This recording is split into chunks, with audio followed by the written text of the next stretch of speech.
Bien. Buenos días. Mi nombre es Raimundo Pérez Hernández y tengo el privilegio de ser el director general de la Fundación Ramón Areces,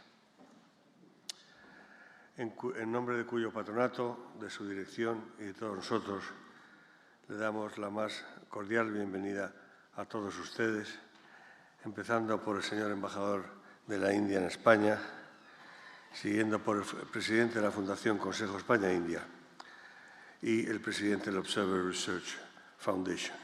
Y, por supuesto, un agradecimiento muy especial a todos ustedes participantes que enriquecen y llenan de sentido este acto.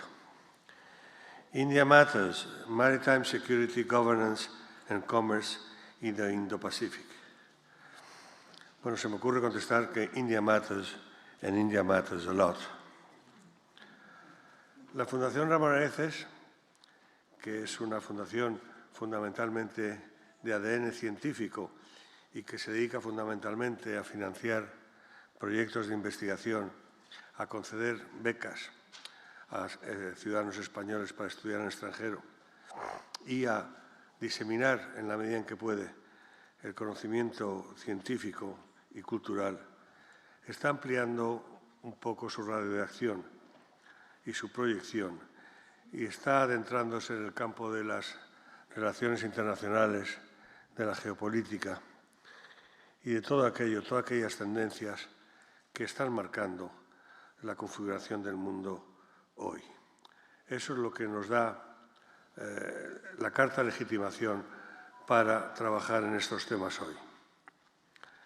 Y es para nosotros un honor que este sea el tercer diálogo del Observatorio España-India que acogemos en esta casa. El primero, en diciembre pasado, con el profesor Raja Mohan, uno de los mayores expertos en política exterior india, con el que comprendimos, muchos de nosotros casi por primera vez, la visión que tiene India del Indo-Pacífico y cuya conferencia magistral pronto será publicada en nuestra revista por su enorme interés.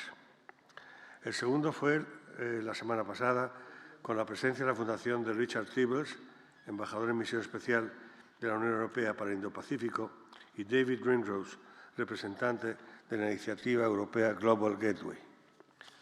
Con ellos hemos entendido la importancia de esta región emergente del Indo-Pacífico para Europa, el papel clave que India juega en la región y las oportunidades de cooperación en sectores claves. Yo soy la fundación perteneciente a un grupo de retail, el Corte Inglés, que es enormemente dependiente de sus abastecimientos en gran parte de la India y por ello la seguridad y el orden en las relaciones internacionales en esa región son de enorme importancia. Hoy nos enorgullece dar la bienvenida al doctor Samir Saran, presidente de ORF, organizador del Diálogo Raisina y presidente del Secretariado Indio del T20. Es para nosotros un honor contar con su participación en este auditorio, compartiendo con nosotros su visión del Indo-Pacífico marítimo y la participación de India en él. Entre los distintos seminarios, de hecho, que ha promovido la Fundación Ramón Areces sobre este campo de investigación, el transporte mundial, quisiera destacar el Océano Pacífico, conmemorando 500 años de su descubrimiento, que coordinó el profesor Francisco Montero y que contó con la participación de importantes expertos y académicos del gran hispanista Hugh Thomas. Hay que constatar la aceleración de la evolución histórica de la arquitectura mundial de seguridad y los cambios estratégicos que se están produciendo hoy mismo en este terreno. Mencionemos solo por citar algo, la guerra de Ucrania, la creciente rivalidad estratégica entre China y los Estados Unidos, la crisis en la globalización, la revolución en los transportes, la crisis demográfica, etcétera, etcétera. Resultado de todo ello, la reconfiguración de la arquitectura geopolítica mundial. La India, que es un gran poder, que es un gran país, no solo un subcontinente, sino la mayor democracia de Asia, está jugando y va a jugar un papel determinante en una región emergente como la del Indo-Pacífico. crucial en las rutas del comercio mundial, de la seguridad marítima, de la inversión y de la seguridad. Es, pues, una región clave que a todos nos interesa. La Fundación, por último, ya termino, se honra en haber intentado presentar en los últimos años la realidad de la India a la sociedad española. La realidad de la India no solo en su arquitectura geopolítica, sino en especialidades donde la India es un grandísimo poder, una grandísima potencia, como la tecnología, las matemáticas y otras ciencias que también han sido de enorme interés conocer en España lo mucho y bueno que se hace en la India. También nos honramos, y con esto termino de verdad, en apoyar las funciones y las actividades de la Fundación Consejo España-India y del Observatorio, que son instrumentos claves hoy en día para entender la relación entre España y la India. Espero con todo gusto y todo interés la conferencia del doctor Samir Saran, y es para mí un honor darle la palabra a don Juan Ignacio Entrecanales, presidente de la Fundación Consejo España-India. Muchas gracias.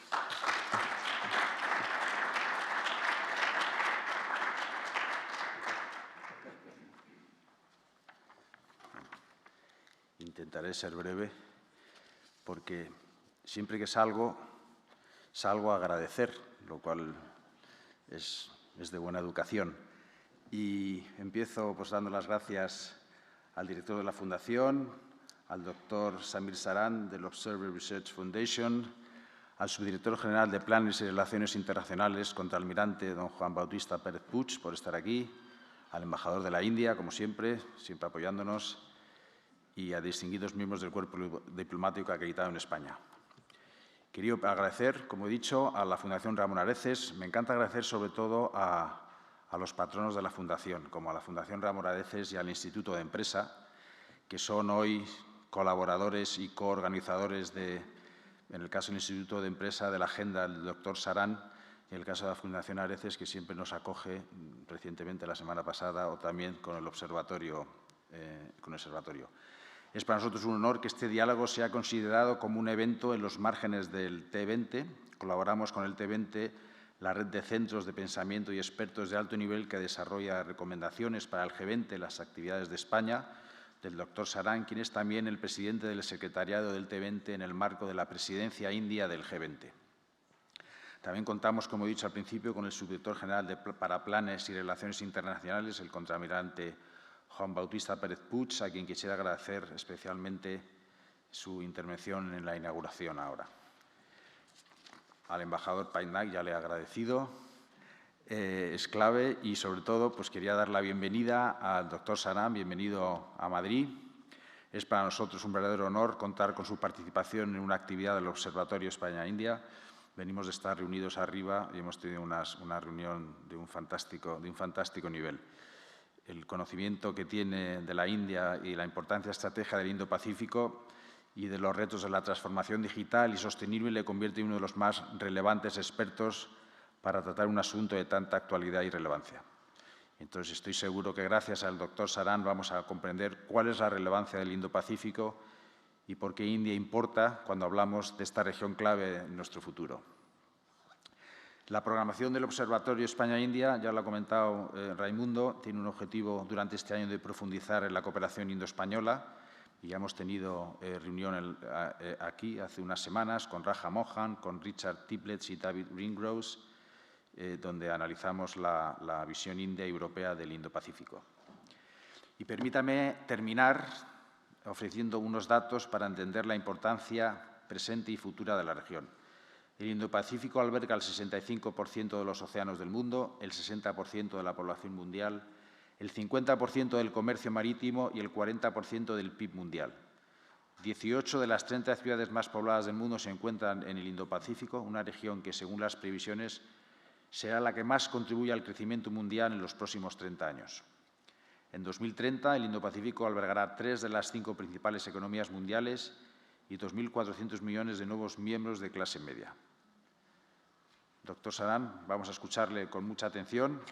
Muchas gracias por compartir su visión con nosotros, y quisiera invitar al estrado al subdirector general para Planes y Relaciones Internacionales, el contraalmirante Juan Bautista Pérez Puig, reiterando a todos mi agradecimiento.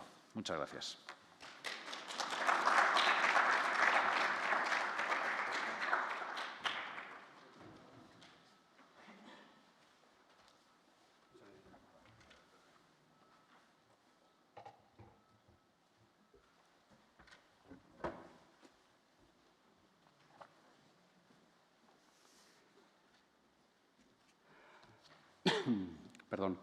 Embajador, presidente, director, señoras y señores, permítame agradecer, en primer lugar, al presidente de la Fundación Consejo España-India y al director de la Fundación Ramón Areces la oportunidad de intervenir en este magnífico foro, que es una muestra más de las excelentes relaciones entre los dos países, India y España, que si bien son distantes geográficamente, son muy cercanos en cuanto a los principios y valores universales que defienden, en particular los relativos a seguridad y defensa.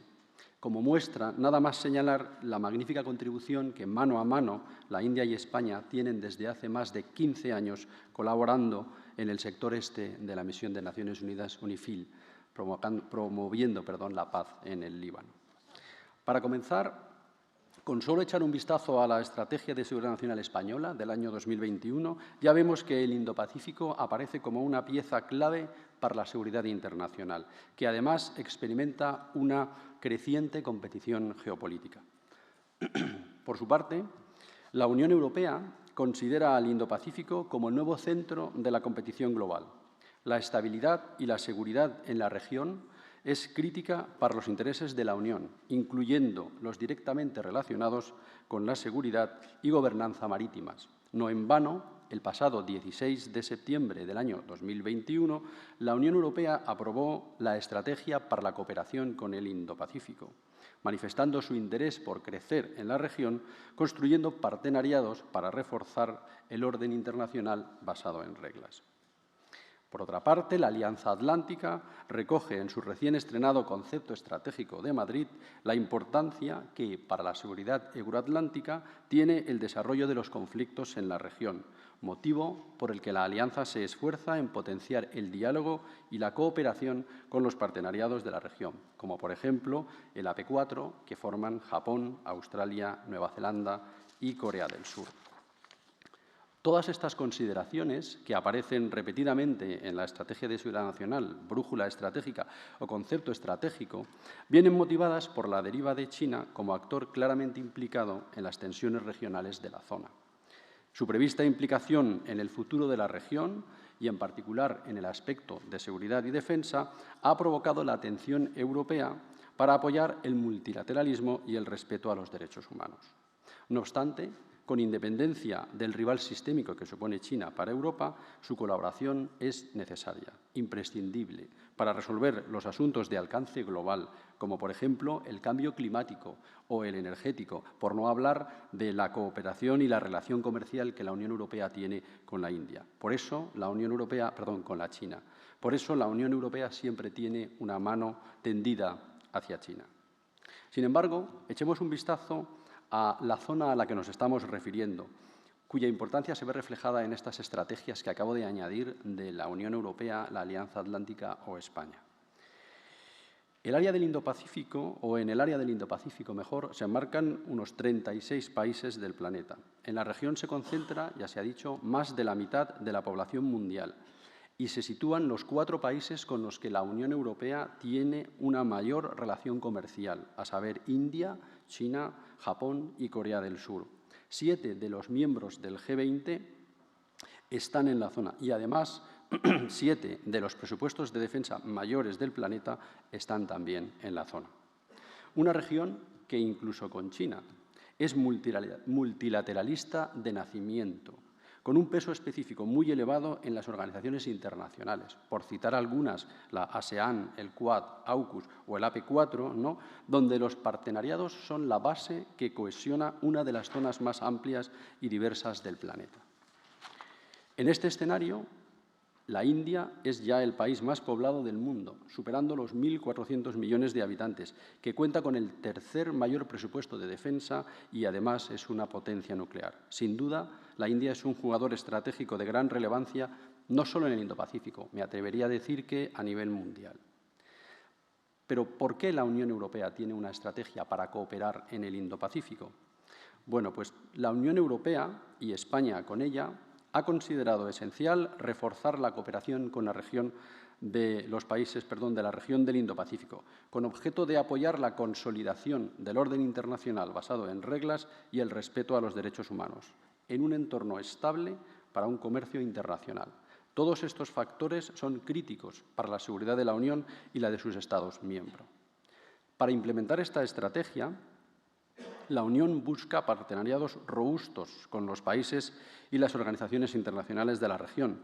La estrategia incluye múltiples facetas: comercio e inversiones, cambio climático, gobernanza digital. Yo voy a centrarme solo en la parte de seguridad y defensa marítimas, porque es el motivo que nos trae a este foro. La UE busca promover una arquitectura regional en la zona que asegure las líneas de comunicación marítimas, mejore las capacidades regionales de seguridad marítima y potencie la presencia naval de los Estados miembros en la región.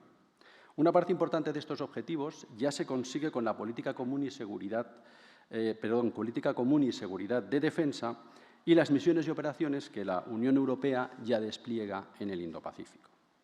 La mayor presencia naval europea por el momento en el Océano Índico la constituye la Operación Atalanta, de persecución para la piratería, que lleva operando en el Océano Índico y el Mar Rojo desde el año 2008.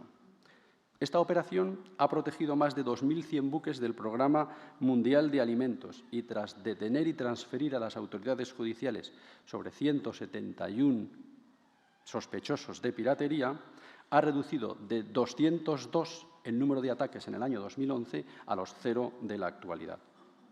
España es el principal contribuyente de la operación con buques y aeronaves. El comandante de la operación es un almirante español y el cuartel general de la operación se encuentra en Rota, Cádiz.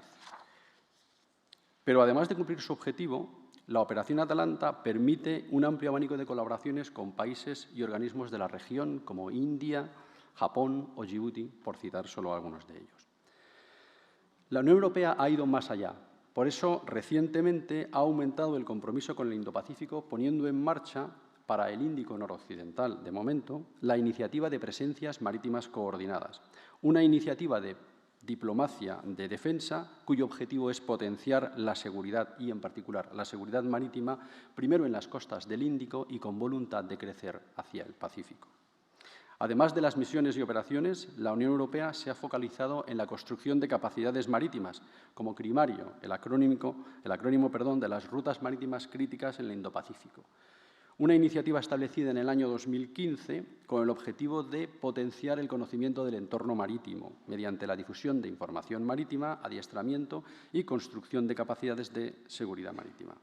El proyecto ha crecido a una segunda fase, aumentando su área hacia el Pacífico y tomando mayor responsabilidades, y en él participan 19 agencias de 12 países de la región. Y, por supuesto, como dije al inicio de mi intervención, la UE ha puesto el énfasis en el refuerzo de los partenariados con los países y las organizaciones regionales e internacionales de la región. El más importante por el momento lo tenemos con la ASEAN. Este año se cumplen 46 años desde que en 1977 comenzasen formalmente las relaciones entre la entonces Comunidad Económica Europea y la Asociación de las Naciones del Sureste Asiático. Una relación que ha crecido hasta reconocer la asociación como una pieza central en la estrategia de cooperación de la Unión Europea en el Indo-Pacífico y por lo que ya tiene el estatus de un partenariado estratégico. Esta estrategia de cooperación en el Indo-Pacífico se ve reforzada por la reciente revisión de la Estrategia de Seguridad Marítima que la Unión Europea acaba de lanzar hace pocos días y en la que la relación con el Indo-Pacífico se ve sustancialmente mejorada con un nuevo despliegue de partenariados y un diálogo bilateral con muchos de los países que baña este océano. El objetivo sigue siendo potenciar la seguridad marítima en la región y luchar contra amenazas como la piratería, los tráficos ilícitos, la inmigración irregular, los desastres naturales, la contaminación o los efectos del cambio climático. La estrategia marítima de la Unión busca una arquitectura de seguridad basada en el intercambio y la fusión de la información entre todos los países de la zona. Finalmente, veamos un poco la convergencia que hay entre la Unión Europea y los países de la región, en particular la India. Tengo que decir que la India tiene un puesto relevante en la región, puesto desde el que defiende los mismos objetivos que la Unión Europea: respeto a la soberanía e integridad territorial de los países, libertad de navegación y sobrevuelo, libre comercio en la zona o el uso de partenariados. Desde un punto de vista meramente nacional, el lanzamiento por parte de la India de la doctrina Sagar agrupa una serie de iniciativas para potenciar la seguridad marítima en la región muy similares a las que la Unión Europea pretende potenciar o ya potencia, No es de extrañar, por tanto, que en 2018 la Unión Europea declarase el partenariado estratégico con la India y que ha permitido el desarrollo de una serie de iniciativas conjuntas entre la Unión y la India sobre objetivos bilaterales muy positivas. En relación con la ASEAN, por citar una organización regional de la zona, la convergencia con la Unión Europea es alta, debido a la asociación estratégica que la India tiene con esta organización asiática desde hace más de 30 años, lo que constituye un punto de encuentro entre la Unión Europea y la India que se puede potenciar. La Unión Europea mantiene con la asociación desde hace más de 40 años una relación muy intensa y la considera como la asociación principal sobre la que construir la arquitectura de seguridad marítima de la región. Reseñar también que la India es un miembro activo del Quad, junto con Australia, Japón y los Estados Unidos, formando un centro de referencia para la seguridad y la defensa en la región Indo-Pacífico. No quiero finalizar sin resaltar que no cabe duda de que para la seguridad marítima, la gobernanza y el comercio en el Indo-Pacífico la India sí importa. Europa y España con ella han visto clara la necesidad de implementar una estrategia de cooperación en la región con el objetivo de suavizar la competición geopolítica y construir, mediante partenariados con sus socios y amigos, un entorno más seguro para la defensa de nuestros valores y de nuestras sociedades. Muchas gracias.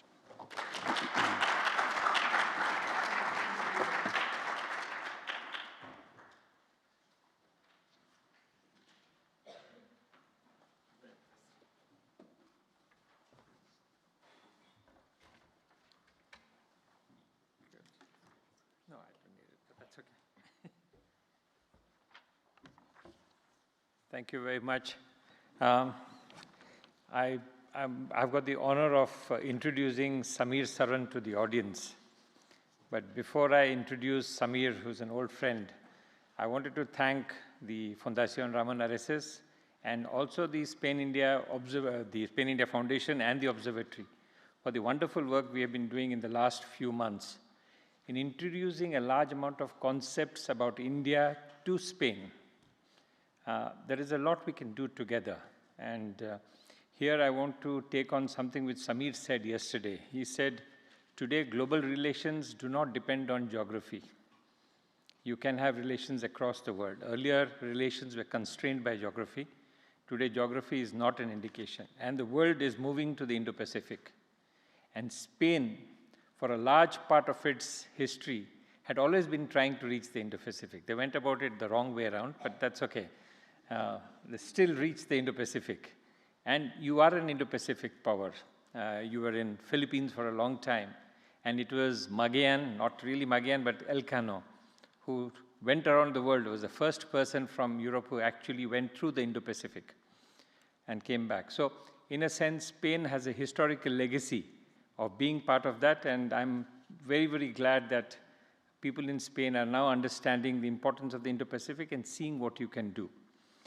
More than that, in the last few months, we've also had various events looking at different aspects of India-Spain relations.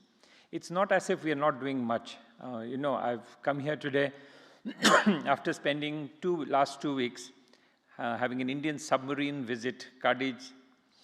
We had the passage exercises with 2 Indian ships which were passing through. We are doing a lot with Navantia. We have a team coming in the next few weeks to work out with Navantia details of a greater cooperation. So there's a lot we are already doing in the maritime space. Also, we cooperate with Spain in the Atlanta exercise, in the anti-piracy thing in the Indian Ocean, in the Bay of Bengal, actually. And so there's a lot we are doing, but a lot more we can do.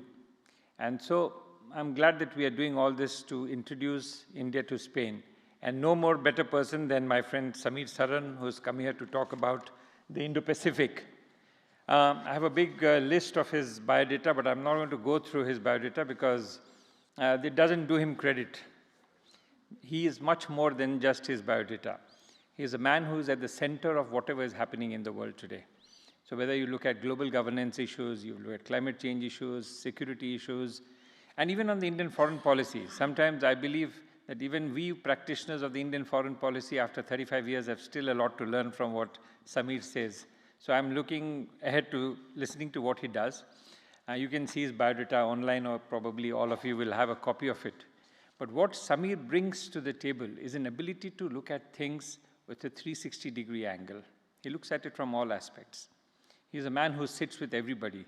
I mean, he does not believe in the political divide in India itself, or anywhere in the world. He sits as closely with the opposition leaders as he does with the government leaders. He's written a book which I love, which is The Distorted World, the New World Disorder and the Indian Imperative with Shashi Tharoor, which the present government doesn't like at all in any way. He's also wrote something on Pax Sinica, on China, which is one of the best books I have read on China for a long time.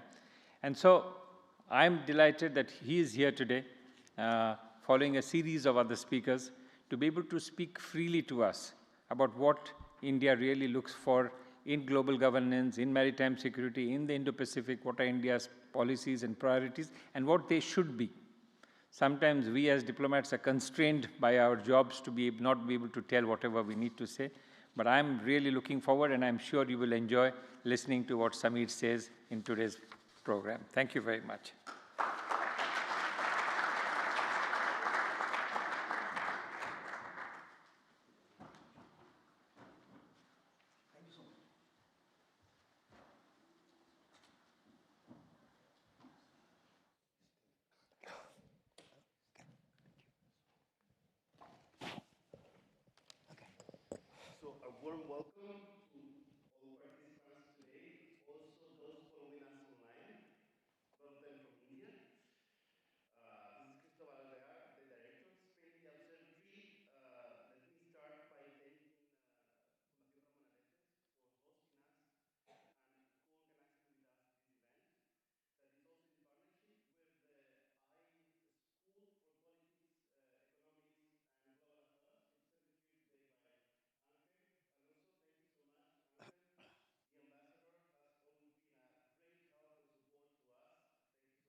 No, thank you.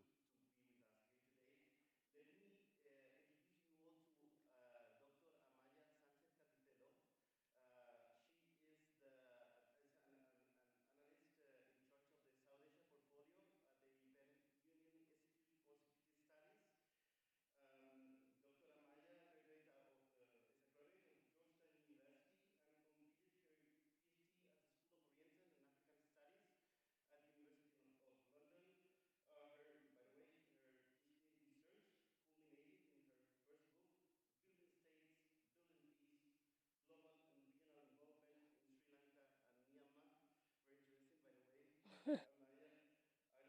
in Sri Lanka and Myanmar. Very interesting, by the way. Amaya, I don't know if you have success in this goal. Amaya has taught courses in several universities and education centers, not only in Spain at Indo University, but also at the University of Zurich and London, and she has also worked for the United Nations Refugee Agency in several countries, including Sri Lanka. Thank you so much, Amaya, for being with us today, and congratulations for the amazing paper you have written in this topic, that you have a copy of this at the lobby.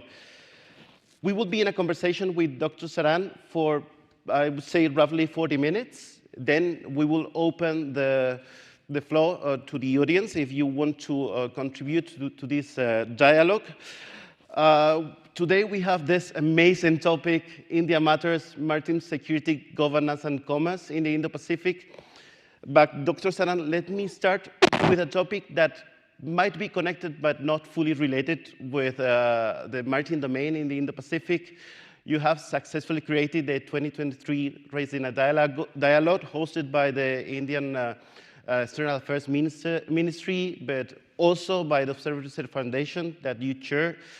It has been an impressive global summit with most of the G20 foreign ministers that were there. You have gathered the right people to talk about the global issues nowadays.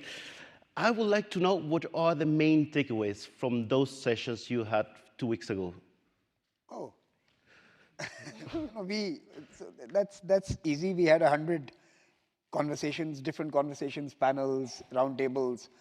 I think the takeaway for me would be that conversations matter now more than ever. And I think post those 3 days where we witnessed 2,600 folks come to New Delhi from 103 countries, I'm convinced that all of us who believe in one earth, one family, one future, which is also the tagline for our G20 presidency, or who believe in the oneness and the collective of humanity, have to invest today more on dialogues, more on conversations, more on bringing people onto the table. I think it is very easy, and sometimes it is also fashionable, to cancel each other. We have to collect and have conversations with each other. And I think that is my one takeaway. More dialogues around the world. I'm delighted to be here. I'm delighted to hear lots of views this morning and yesterday from lots of colleagues in Spain. Many of them are new to me. Some of them are starkly different to mine. But that is the celebration of humanity, right? Different thoughts, different views and diversity, and yet having the determination to walk together towards a common future. And I hope that the Raisina Dialogue continues to bring this diversity into the same room. Thank you so much, Dr. Saran. Going to the main topic today, our president has shared with us interesting data on the Indo-Pacific. 40% of the global GDP, 50% of world's maritime trade, 6% of total population. The Indo-Pacific is home to 65% of the world's oceans. The Indo-Pacific is indeed the center of gravity of today's economy, and it's also home to many of the connectivity routes. But the Indo-Pacific is also a security conundrum with a challenging balance of power. Although some people could think here in Spain, in the Euro-Atlantic, that we are far away from the Indo-Pacific, although the Rear Admiral has stated the opposite, that we extremely link it, both regions, why should here in Spain talk more about the Indo-Pacific? You know, I think let me use a European explanation for this European question. The same reason why you want the world to believe that what is happening on the front lines in Ukraine is a contest between two different forms of our future, the same contest is today playing out in the Indo-Pacific. In fact, it has been playing out a little before Ukraine happened. And no one cared. When the Indian troops faced off the Chinese 2 years ago or 3 years ago on the Himalayas at 10,000 feet, that was a contest that was about how the future of the world will be. A country that was determined to revise the borders, that was determined to grab territory, that was wanting to reshape the political map of the world, was confronted by a smaller opponent determined to prevent that from happening. That contest played out 3 years ago, and in some sense, many Europeans have me believe now that it is playing out in your neighborhood here as well. So I think the reason why Europe needs to pay more attention to the Indo-Pacific is because the future of the Indo-Pacific will shape our political and economic future of humanity. The political regimes that find favor in that part of the world, someone mentioned 60% of global population, right? The choice of 60% of global population is consequential. And you don't want to be outside that debate. You want to be part of that debate. You want to be part of that choice-making process. You want to be sharing your thoughts and ideas with it. You mentioned 40% of global GDP.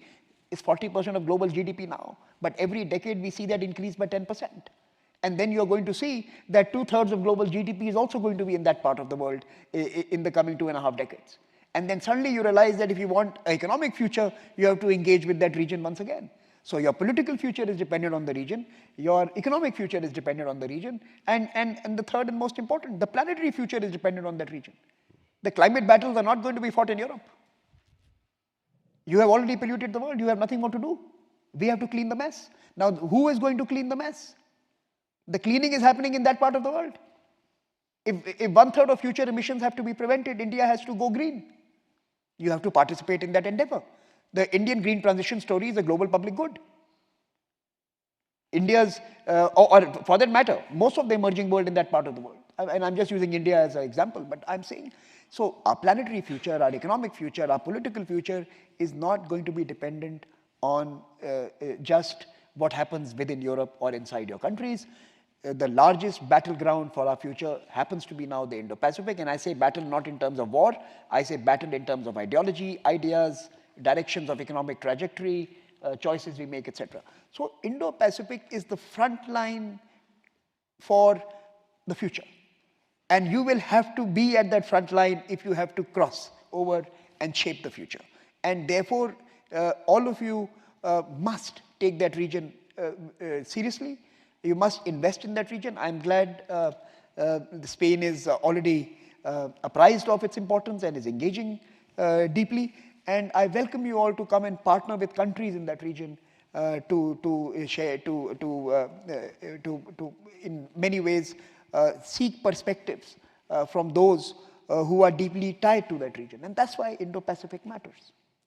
Indeed. I'm going to take a final question in this introductory part of the session. Then I will leave the floor to Amaya that will go to the security, maritime security at the Indo-Pacific. We have been talking about Europe. Now I would like to know about India's vision on the Indo-Pacific. Indo-Pacific construct has to involve India. There is an understanding that only in partnership with India can the strong regional challenges be effectively tackled nowadays. India is a key actor to attain a stable equilibrium within the region. India matters indeed, but the Indo-Pacific also matters to India. What is India's vision in the Indo-Pacific? Look, when I was born 5 decades ago, I had an ocean that was named after my country. It was the Indian Ocean. And the Indian Ocean was, it's very few countries can claim that they have an ocean which is named after the country. Only one, India. So there was a certain significance of that ocean for all of us since the time we started thinking about who we were. And therefore, we are deeply linked to that water body, right? It's in many ways a part of our identities itself. More recently, we've had this collision of oceans, and now the Pacific and the Indian Ocean have merged, and we have this new political maritime geography called the Indo-Pacific. It takes away a bit of the romance from the Indian Ocean narrative, and it adds a little bit of more politics into that narrative. So in many ways, India has had to understand that its idyllic relationship with its most important maritime space has been now in many ways subverted or implicated, whichever way you want to look at it, by influences from outside. And we cannot be bystanders and spectators to what is evolving. We need to be part of the transitions that are unfolding. And in that sense, over the past 2.5 decades, I would argue since pretty much the 90s, P.V. Narasimha Rao's government, at least, if not earlier, we've had increasingly more nuanced understanding of the geopolitics of that region, a Look East policy that engaged with ASEAN, that engaged with the Pacific, Western Pacific countries, a of course, a deeply old, but yet increasingly new and invigorated relationship with West Asia and Arabian Sea and the Gulf countries, of course, long-standing relationship with Egypt, and our time-tested old trade routes that extended till the Mediterranean. So for us, while we did not project power through water, we projected who we were through the water, through the maritime spaces. Indian weave, Indian cloth, Indian products, Indian spices, the spice route. We were always inhabitants of the water. We were not weaponizing maritime spaces ever in our historic sense. So we have had to more recently start to think about the interlinkages of the cultural space that the maritime domain was, the trade spaces that the maritime domain represented, and the security issues that they now bring into play. And for us today, we are seeing ourselves as one of and I would say this across administrations in the last few decades, in the last couple of decades, we see ourselves as providers of security, of stability in that region. We are net security providers to the region. And increasingly, we are shedding away from the reluctance of being, in our own space to now outwardly assisting others as well. So when the tsunami hit at the turn of the century, in many ways, you saw the Indian Navy being the first responders.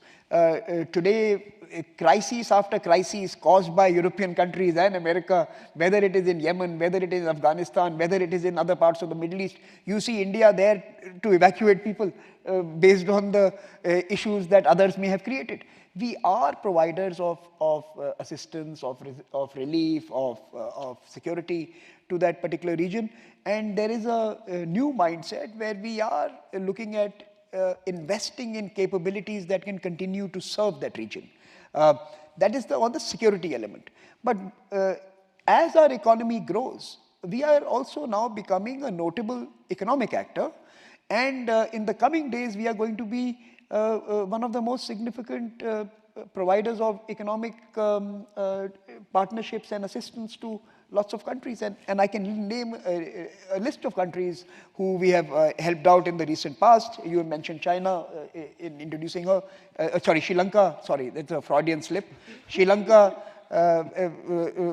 the crisis in Sri Lanka, you saw India was the first country that responded to that challenge.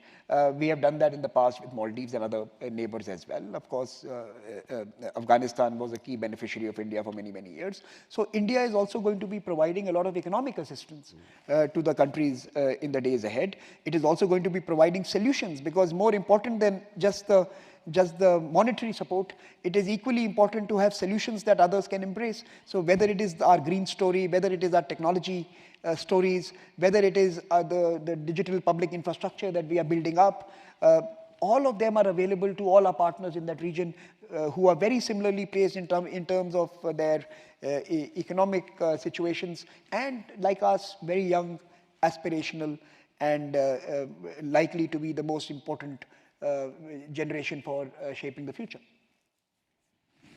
Thank you very much, Dr. Saran. I guess, well, before anything else, thank you for having me here. It's a real pleasure just to be able to directly ask questions to Dr. Saran. I wanted to sort of take it back to the security aspect that we were discussing before, and I think it's important what you just mentioned also, and we all mentioned, the idea that India is in the central, geographically speaking even, right? It's central to the Indian Ocean. So there's an east, there's a west to India's vision of the Indo-Pacific, which I think we tend to forget. You mentioned, well, there's the East Africa, there's obviously the Western Pacific, but there's also, I think, increasingly, aside from its cooperation with the regional associations, ASEAN was mentioned, Indian Ocean Rim Association, there's the Colombo Security Conclave, Goa Security Conclave, there's so much going on. What I think is very clear is that there's an obvious trend towards a minilateral approach in the maritime, and again, it's not unique to India by any stretch of imagination. We've seen, and I think the Quad has been mentioned repeatedly, the Quadrilateral Security Dialogue. This has come up repeatedly, and we're seeing how, definitely, I mean, this is the way to go. I'm hesitant to believe that India will go a step further in terms of actually building a security alliance as such, judging by the aversion to alliances from an Indian perspective. But in fact, you just hosted, I believe, the full Quad foreign ministers. That's the Australian, Indian, Japanese, and US foreign ministers at Raisina. My question is, how central is the Quad for India's strategic calculations? The Quad? The Quad. I think Quad is very important for a number of reasons. The first, I think it is a real manifestation of a consensus amongst very different kind of actors in the region who have agreed that partnering with each other is very important if we have to maintain the balance of power, the term that you had used in your introduction. If we have to ensure that the trade routes remain open, if we have to ensure that coercive and expansionist politics does not dominate the region. So I think Quad is important from first the statement that it exists. It exists because there is a need for partnerships to manage a situation that could otherwise be untenable. And therefore, it's important for that reason. That's number one. Number two, once you start having a conversation amongst significant economies like Japan, Australia, US, and India, strong militaries and political actors as well, you begin to realize and you begin to put together action plans and ideas that have more than just a direct impact, that means Quad deciding to do something, have a crowding in impact, which brings others from different parts of the world to participate in these conversations. So today, because of Quad, let's be honest here, the EU is more interested in the Indo-Pacific. If the Quad was not in play, the EU would be less interested. It's the fear of missing out that drives in many other actors to be part of that region, rather than the real urgency being imbibed and understood by themselves. So I think Quad also has a crowding in effect, which brings others to also start thinking about these issues and start looking at these aspects from the perspective of these four countries. And that is really, really important. I think what the Quad has really done it has allowed different groups to emerge that are picking up parts of the Indo-Pacific puzzle and responding to it. So for example, you might not have all the Quad members in everything. You might have a couple of them, and you will add in the Pacific Islands and then start thinking about action in that part of the world. You may have a ASEAN country and one of the Quad partners build together, maybe even two of the Quad partners put together a trilateral partnership, India, Indonesia, Australia. Right? You will have the Raisina Forum for the Future of Diplomacy, which has 3 Quad members, and UAE, which is part of the second Quad that has come up, I2U2, join in and create a diplomats academy for training future diplomats in that particular region. So you are going to see the Quad members become the catalysts for new groups that are going to tackle specific parts of the problem. Right? And that is the third benefit of Quad, that it is going to spur innovative governance mechanisms for specific issues.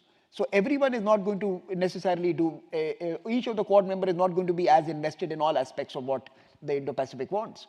But if we have more than 2 interested in it, we can build other partnerships to make up for it. And finally, and this is what none of the track 1 will say, if in the future we have to have some sort of a security political architecture emerge in this space, Quad is the building block. I know everyone is averse and everyone talks about this being a nice, convenient club, coffee club, conversations club, a concert of a confluence of both in terms of convenience at one level, but also a confluence of similar ideas at another level. So everyone underplays the importance of what Quad is. For me, it might be the early building blocks of a much deeper architecture that is going to emerge. a Quad plus arrangement might well be the stability that we seek in a region that is going to challenge us in in that particular aspect in the coming years. So it is also the building block of our future. Okay, that was quite a response. I was just thinking, I was reading yesterday about AUKUS actually reaching out bilaterally to India and other members. So I suppose there's various I think that's options. a great question. No? Let me suppose you have already asked me that question. I think AUKUS is a great example of the power of the Quad. Now, because Quad existed, the Americans can do this Anglo-Saxon deal. If Quad did not exist, people would have seen that this is, this is the American power politics in the region, and transfer of weaponry, weaponization of that particular part of the world. Quad has legitimized AUKUS. Because they are already a part of another group which is doing similar conversations. That is the point I'm trying to make. AUKUS today may be possible and may have optics that are sellable to the world, where you will not have protests from the emerging and developing countries going up in arms and calling this power play by the big boys.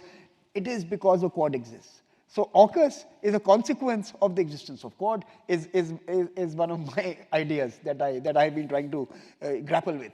That are we going to, for example, see in the future, because Quad existed, now AUKUS is happening, and then we have an AUKUS plus arrangement where maybe in the future the Indian Navy, Australian Navy, American Navy, perhaps the Japanese Navy run similar boats. We have a common project around either submarines or ships or some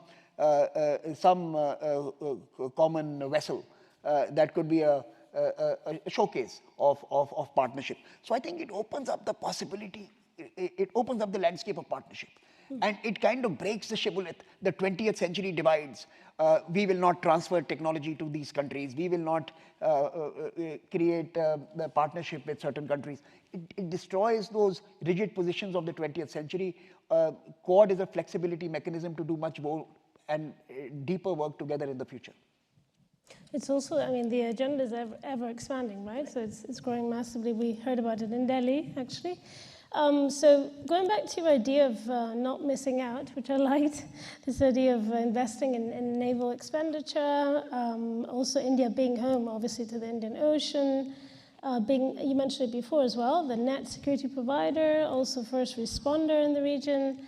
It is clear also, I think, the latest union budget of 2023, there's an increase in defense, particularly not so much apparently as others would have liked, but I think the Navy has particularly benefited from this as opposed to other armed forces. And what is clear is that there's more and more priority giving to maritime security. And my question is this priority given to the maritime perhaps opposing or in a way sidetracking India's historical focus on its land borders, or do you see them as compatible? You know, in some ways, the Indo-Pacific for us is, and that's a very good question, for us the Indo-Pacific is not necessarily something that is detached from our political situations on our land borders to our north and to our west.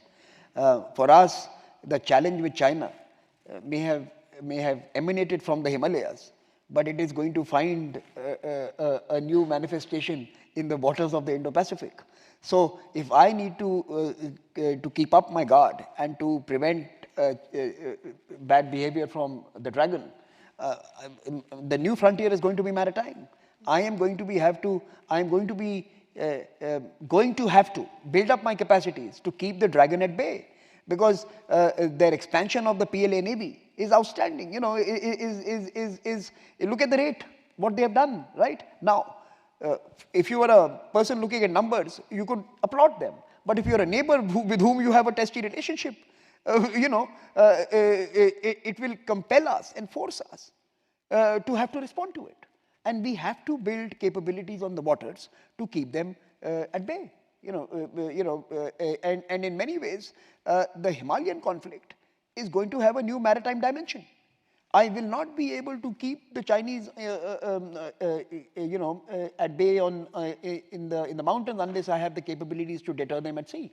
And you will have to build both of them. I don't think there's an either or here. Therefore, the question of budget is important. Now, we obviously saw a modest increase in budget. I suspect that that is not going to always be the case.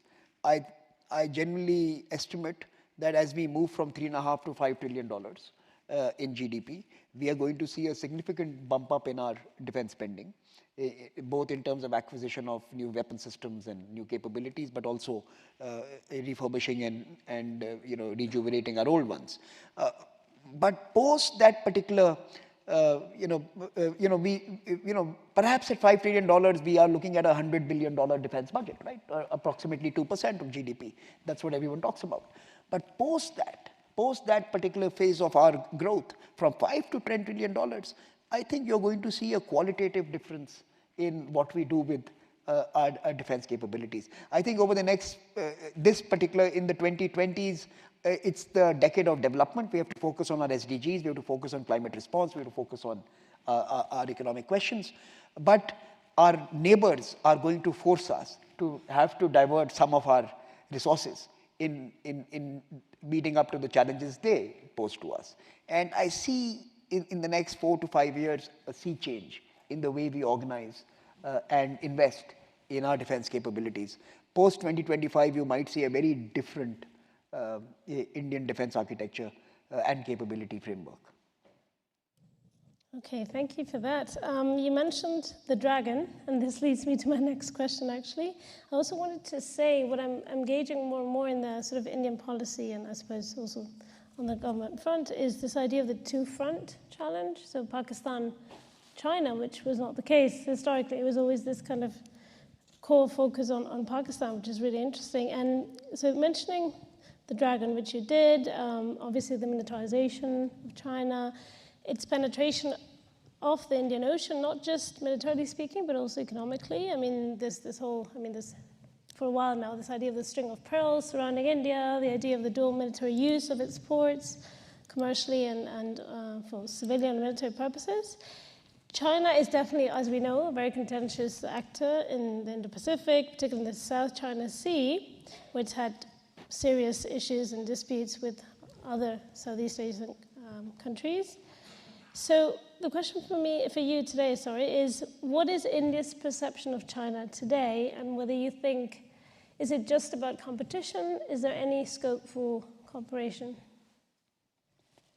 So, I think when I was hearing the speeches at the opening segment of this particular engagement, I was struck by a thought that even as Europe, US, India, Australia, Japan, some other countries engage with the idea of the Indo-Pacific, China rejects it. Right? I mean, think about it. That we all are engaging with what it means, implications, who are the actors, who are the stakeholders, how do we create a future that is stable and safe. The Chinese reject the conception of the Indo-Pacific. And I was thinking, why do they do it? They do it because I think one of the drivers of Chinese response to it is because till now, till say some years ago, maybe a decade ago, China was the only one who understood the concept of the Indo-Pacific.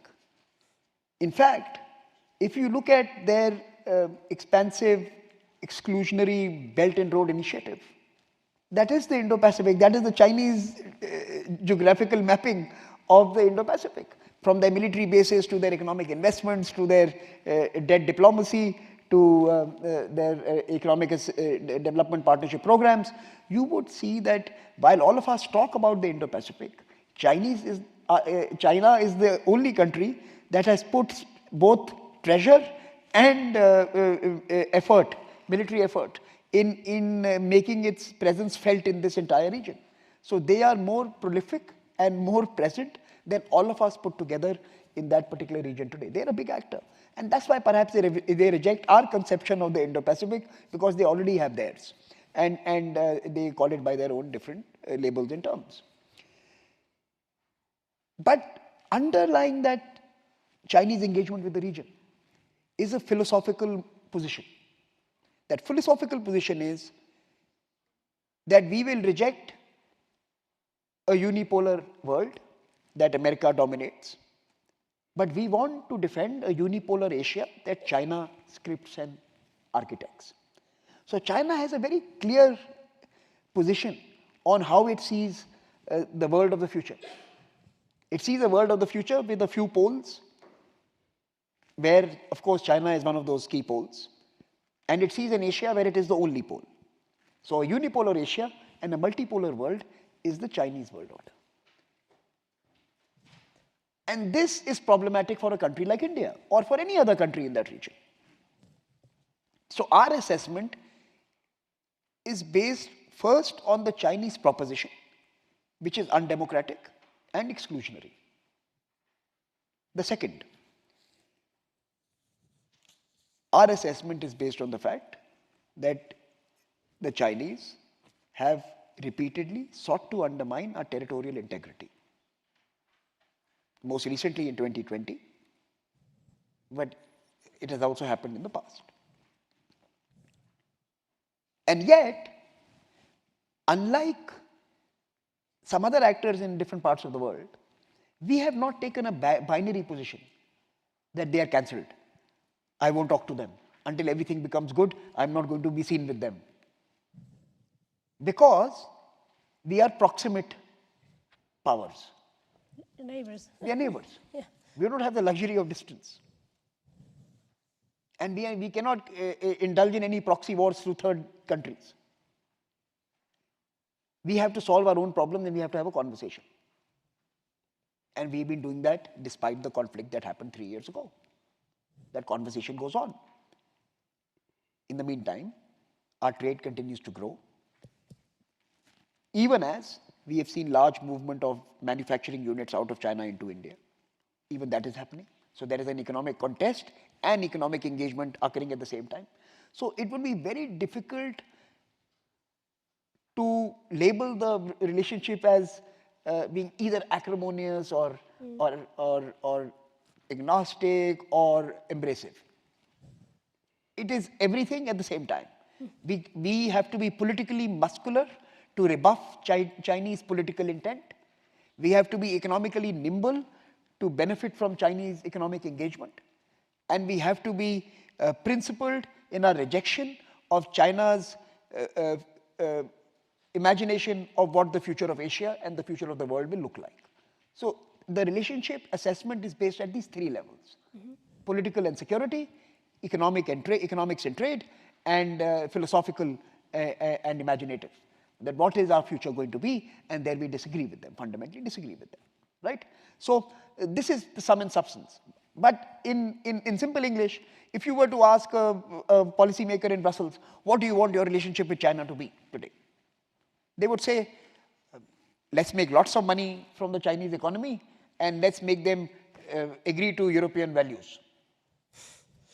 Or some variation of that. Yes. Some variation of that. To be honest, that answer will be what you will find in New Delhi as well. If you ask a policymaker in New Delhi, what should your future of a Chinese relationship look like? They will say, can we benefit in terms of economy and trade, and can we prevent them from trying to steal my territory? That is exactly what the relationship is going to be. That can we stop them from stealing our territory? Can we create a relationship that benefits both of us in terms of our economy and trade? And that is our aspirational, ideal place to be. To get there, we have to beef up our security. We have to beef up our defense capabilities. We have to deter any errors and misassessments from the Chinese, and we have to ensure that they are honest interlocutors and good neighbors. I think that's the Indian assessment of China. Okay. Leaving China aside, going back to the Indian Ocean, Europe, capacity building, you have said you have this very robust position in the Indian Ocean, net security partner, first responder. You have an extensive network of radars, fusion center. You have also a humanitarian relief project for island states. thinking about India and this very central position in the Indian Ocean, and thinking also about Europe and capacity building, to what extent can European countries or like-minded partners, I don't know if you like the term like-minded or not, but let's say Europe collaborates, participate, be part of this capacity building with India in the Indian Ocean? You know, look, we have, as was mentioned by the speaker from the DoD, we already have cooperation, and we have partnered in the past on counter-piracy as well as in some of our HADR operations. And that is a natural fit. We have, of course, certain other countries that form part of the Union, European Union, with whom we have much deeper defense and security ties as well. France, for example, is one of them. And I'm sure Spain in the coming days is going to be an important partner in that aspect as well. So in the defense security space, I think the sovereign still matters. And the nature and the contributions are still going to be driven by independent European countries rather than through Brussels in the defense and security space. None of the countries in the European Union have ceded their security and political policies to Brussels till now. And in that sense, we will have to look at more bilateral relationships. And you know, for example, India, France, Australia trilateral. That is something that could happen in the future. India, France, UAE trilateral that has just been announced a few months ago. India and France partnering with the UAE. So we are going to see a number of these partnerships emerge where from you know, operational integration to capacity building to helping third countries in specific domains is going to be a very natural relationship for us. But I think we have to look at some transformational partnership for the future between EU and India. We can't be doing these evolutionary, marginal additions to what we do together. We need to be thinking of doing something big together. Now, what are those big things that that region seeks that EU and India can deliver together, right? You had announced a global gateway project some time back. I've never heard of it after that. It was launched with much fanfare, and it seems to have sunk into the depths of the Indo-Pacífico. I think it is time to put some meat into it and make it relevant for the region. Can the global gateway and can our own economic and development partnership diplomacy from India partner and create solutions for a number of island nations in that part of the world, both Pacific and Indian Ocean, where they are facing the twin challenges of debt crisis and climate crisis. So can we come up with a joint global climate fund or a global climate response framework where we help these small countries that are stressed today due to both climate change and weak balance sheets. It is one thing to say China does debt trap diplomacy. It is another thing to actually put a different model on the table and give them an alternative to choose from. Can we offer growth models that are different? Can we put together a partnership at the level of the EU and India that looks at this? You know, so for example, that's one of them. Second, I think we are going to have a crazy challenge maintaining the supply chains of the future. When I say that, I mean from semiconductors to rare earth to materials that matter for the fourth industrial revolution.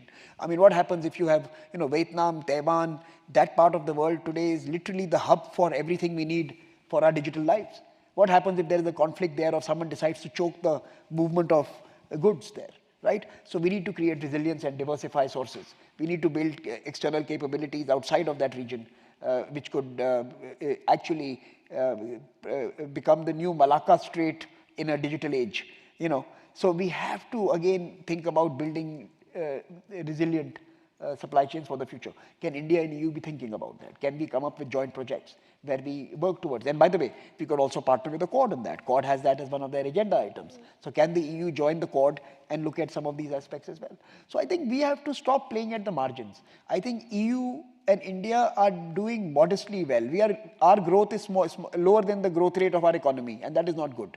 The growth rate of our partnership should be faster than the growth rate of the Indian economy. Only then it is transformational. If our partnership is growing at the rate of what your economic and my economic growth is, it is not transformational. It is a natural order. Effort is needed to make us something that is going to change both our futures, and that is important. I think we are not doing enough. We need to do more. So how would that actually happen? Meaning, I mean, there's lots happening. In fact, I just realized what you mentioned about debt crisis, climate fund. This seems to be also the G20 agenda very much, right? From an Indian perspective. But how should this happen then? I mean, because from a Brussels perspective, right, there's a lot already happening. There's momentum. There's a Trade and Technology Council set up last... TTC, yeah, with India. That's right, which was a huge... Again, I think the first meeting happened 1 year later, or something like that. So I think, again, we are very good at announcing things, and we are not very good at following through and making it delivered to people. You know, my problem is that multilateralism and EU is one of the bodies that symbolizes 27 countries coming together to cede sovereignty for common benefit. You know, many of these bodies lose relevance unless what they say impacts daily lives of people. So when, you know, there is no point in saying global gateway. Until, say, Thailand sees a qualitative difference to their blue economy infrastructure, it is just talk. Until Sri Lanka sees light at the end of the tunnel, we are just talking. Until Maldives is able to build sea defenses, or Mauritius is able to grapple with rising sea levels, it is just conversations. Can we do things that change people's lives on the ground? And have we been able to do that? I don't think so. We've been talking about making this happen for a long time, but have we created joint outcomes that have lifted people? And I have not seen enough of those. In fact, I have not seen any of those. Just last week, actually, we had the Indo-Pacific representative come, EU and the actual president. No, they also come to Raisina every year. I love them. I have the representatives from all the European countries, or many of them come to the Raisina dialogue also each year. That's not the point. Attending conferences is good, dialogue is good, and I said that at the very beginning. But I think to make us relevant to people is to be able to affect their lives. Are we changing their economic situation? Are we providing a solution to one of the big challenges they face?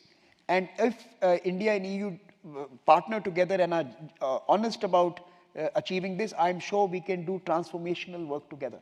I've given you two areas: responding to climate change and helping these small nations respond to climate change, access to technology and critical materials and minerals, right? These are two areas, but there are a number of other issues that we can work together on, and we need to get moving. I think Christopher is going to touch upon the more tangible, as you were saying, right? I don't think we have enough time, because I want to leave also time for the audience to participate. Amaya, I don't know if you want to take the last question here. We have so many topics behind. Well, I think because we've addressed the G20 upstairs. I don't know if you want to say something about that. No, I think we're pretty much done. So maybe before we leave the floor to the audience, we can elaborate further in these alternative supply chains that India is offering. The idea of India. I mean, we have been talking about China plus one business strategy. I've read many papers in this new idea of Asia, this robust manufacturing base to give an alternative for relocating production, manufacturing out of China. And my question would be here, is India ready to offer an alternative for a resilient supply chain here? So I don't know who has coined this term China plus one. I don't want to be anyone's plus one. I want to be the only one. So I think you need to have a engaged India strategy. Not that this is like I am neither there nor here. I think this China plus one, whoever thought was very clever, is not that complimentary to people who you direct it towards. So I want you to have an India strategy. And the question you ask is India ready? Define ready. Is India wanting and willing? Yes, it is. Are we willing to put in the efforts with you to make it happen? Yes, we are. If you come in, will we stay the mile? Yes, we will. So if these are the parameters of our political commitment, our efforts and resources being deployed to make it happen, from our incentive schemes that we have for manufacturing, to serious efforts being made to improve the ease of doing business in India, this government is committed. And we are seeing certain big corporations move. We have seen Apple move a sizable part of its manufacturing, lock, stock and barrel, from China to South India. And they've started not only producing, but they've also started exporting. We now have an export surplus when it comes to electronics and mobile communication. So we are seeing it happening. Now, are we going to wait for that perfect moment in India when everything is divine? No. You'll have to be part of India's journey. So please come, and you will see an honest, committed country that will work with you to make it happen. Are we going to be as easy as an authoritarian regime in China? No. But that is the whole purpose, right?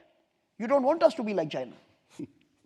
So if you don't want us to be like China, then come and experience the richness of a country that is voluble, that a country that debates, that country that argues, that country that is determined to take everyone along in a certain direction that it finally agrees to move towards. So yes, we are willing to work with you to make it happen. Are we ready? Define ready. Thank you so much, Dr. Saran. I don't know if you want to take in. So we will leave the floor to the audience. We will take 2 or 3 questions in a row, so Dr. Saran can address it. I would like also to hear from students that we have gathered here from the Foundation for Strategic International Studies, FSA. Thank you so much for being here. And we have Ruben Campos, that is from Club de Madrid, and also the South Asian analyst for Real Instituto Elcano. Yeah. Okay, thank you. So, well, it's great to have Dr. Saran here, and congratulations for the Fundación Consejo for convening us today. I know by personal experience that Dr. Saran would like a vivid exchange of ideas. So let me pose a question regarding one of the aspects that you highlighted at the beginning of your the conversation, when you mentioned that in the confrontation in the China-India border, there is a debate about one country and a smaller one. I guess smaller is India, by size of course is smaller, but I would say that historically, I mean, in pre-industrial revolution times, when India and China were the centers of the world, I don't think that you can consider one to be smaller than the other in terms of relevance, importance, blah, blah, blah. You can argue that in the post-industrial revolution era, the past century and the current one, China has been more efficient in terms of re-emerging and gaining importance at the global stage again than India. But my question to you is this something structural? Is this something that cannot be changed in the decades to come? Or is there a possibility that India equals China in terms of importance in these decades? Thank you. Any other questions? So we can take both questions together. We have Emilio, His Excellency Emilio de Miguel. He is a special envoy from the Spanish government for the Indo-Pacific. Hello, thank you very much for your insights. Something that in European Union, in my talks in Brussels, we are worried that we feel European Union lacks invisibility. We do lots of things within the Pacific, but we are not visible. Another aspect that we think we are lacking is in narratives. For whatever reason, European Union narrative is not very often passing through. I would like to know first, in case you share my view, where are we lacking and what we could do about it? Thank you. So to my friend's question, look, I was in no ways indicating any difference of population or size or relevance. I was talking about the current reality of a $17 trillion GDP versus a $3.5 trillion GDP, and that is apparent to all of us, and it doesn't require any further elaboration. We are a smaller GDP with smaller resources to deploy, and we have to respond to many other challenges of our time. Will we be as big and bigger than China in the decades? Of course we will. And there is this underlying optimism for every country that is rising, that we will, and we will get there. So I don't think that it is if, it is when. It's a question of time that we will be. But that doesn't mean in any ways that that we can be bullied. That does not mean that we will not respond, and we have demonstrated that, right? We have demonstrated that not once but twice. When the Chinese were changing the map in South China Sea, no one intervened and stopped them from doing it. India intervened and did it in Bhutan when the Chinese were in the third country and trying to encroach there.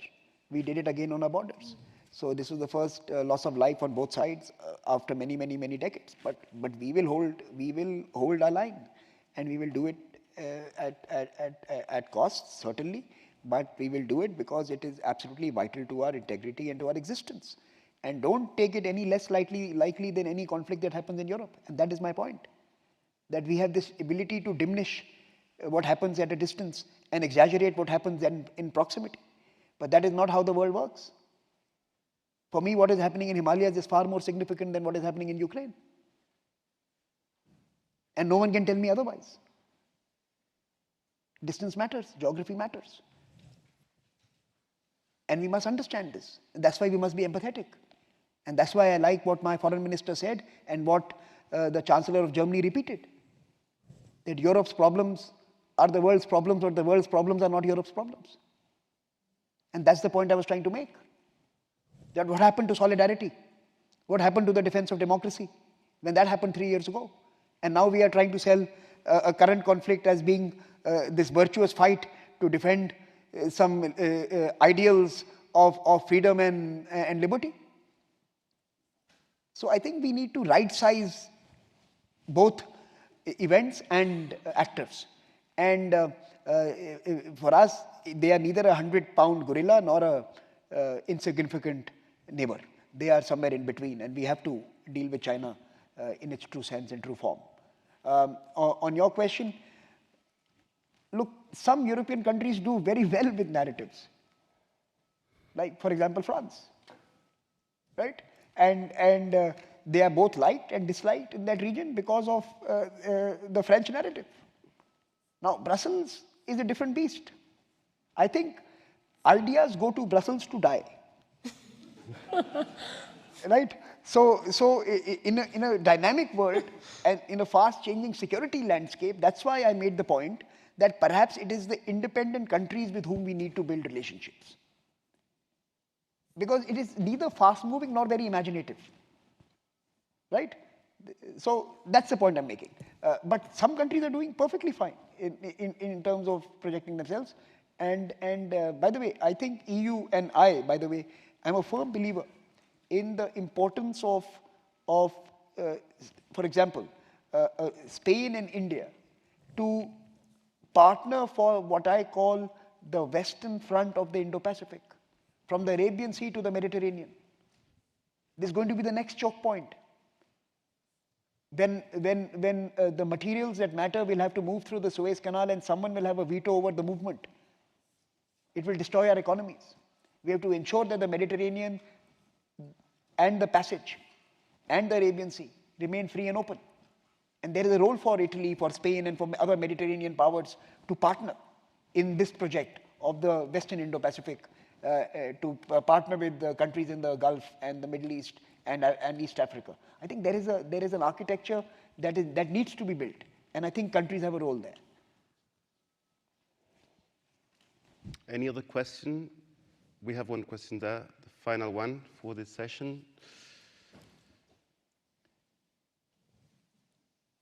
Good morning, Dr. Saran. Thank you so much for your conference. My name is Alfredo. I'm a student of SAE Master in International Strategic Studies.